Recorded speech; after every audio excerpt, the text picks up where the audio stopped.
It was a hot Sunday morning in Brasilandia, in the north zone of São Paulo. The whole family was gathered on the rooftop of the small two-story house, drinking warm soda because the fridge had burned out again. Valdir, 56, arrived in a brand-new car, smiling from ear to ear, with a piece of news he dropped like a bomb on the plastic table. "Guys, I'm getting married again.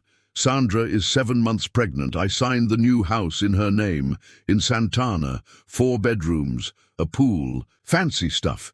You all stay here in the old house, which has been in the kids' names since 2018. Silence. The eldest daughter, Vanessa, 29, holding her 3-year-old on her lap, was the first to speak. "Dad, what do you mean the new house is only hers? We've been living squeezed on the rooftop for 4 years.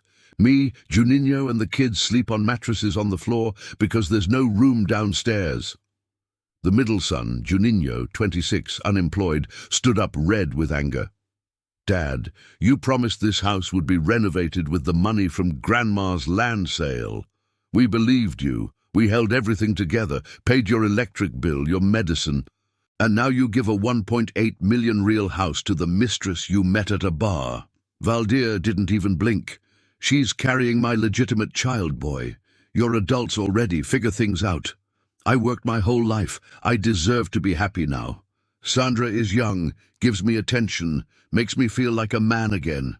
All you do is complain." The youngest, Tainara, 22, a nursing student on a pro-uni scholarship, began to cry. "Dad, we love you, but this is unfair. We struggle. I sleep with a broken fan, study with my phone flashlight when the power goes out, and Sandra, who showed up yesterday, gets everything." Valdir slammed the table. "Enough! I run my life. If you don't like it, pack your bags and leave. From now on, I pay the bills here, and that's final." That same week he moved out, took clothes, documents, everything, left only an old fridge and the promise to send some help now and then. The help never came. The kids stayed in the unfinished house, exposed concrete ceiling, unplastered walls, a bathroom with leakage. Vanessa quit her technical course to work as a cashier. Juninho became a delivery motorcycle driver, working 14 hours a day. Tainara kept studying, fueled by anger. 5 years passed. Valdir showed up again, now thin, white-haired, walking slowly. Sandra had run off with the house, the car, and her new rich boyfriend, and the child she claimed was his. A DNA test proved it wasn't. Valdir lost everything in the separation. He stood at the door of the old house, voice low. "Kids, I messed up badly. Can I come back? I've got nothing." Vanessa opened the door but didn't let him in. She looked straight at him. "Dad, we rebuilt this house with our own sweat. We put in flooring, ceiling, painted, paid every bill. The rooftop now has a bedroom for each of us, a garden, a dog. We became a real family without you. You chose your mistress and left us on the rooftop. Now the rooftop is our home. You can come in for coffee. But living here, that's not happening." Juninho added, "You taught us a hard lesson. A father who abandons his kids for a temporary passion ends up alone when the passion leaves. We forgive you, Dad, but trust doesn't come back with an apology." Valdir cried on the sidewalk. Tainara brought him a glass of water and a plate of food. He ate right there, sitting on the curb. Then he left for the public nursing home, where he managed to get a spot. Today, the 3 siblings lived together in the house that was once old and now shines.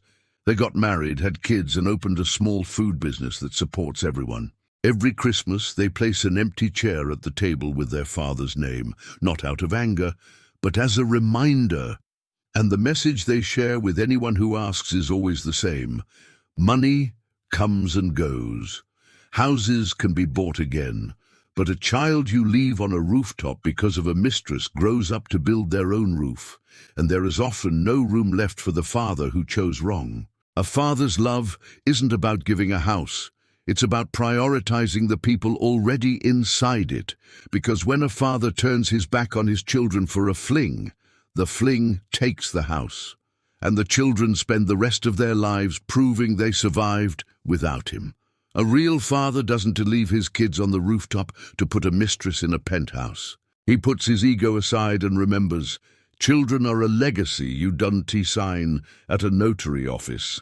They're lost when you choose wrong.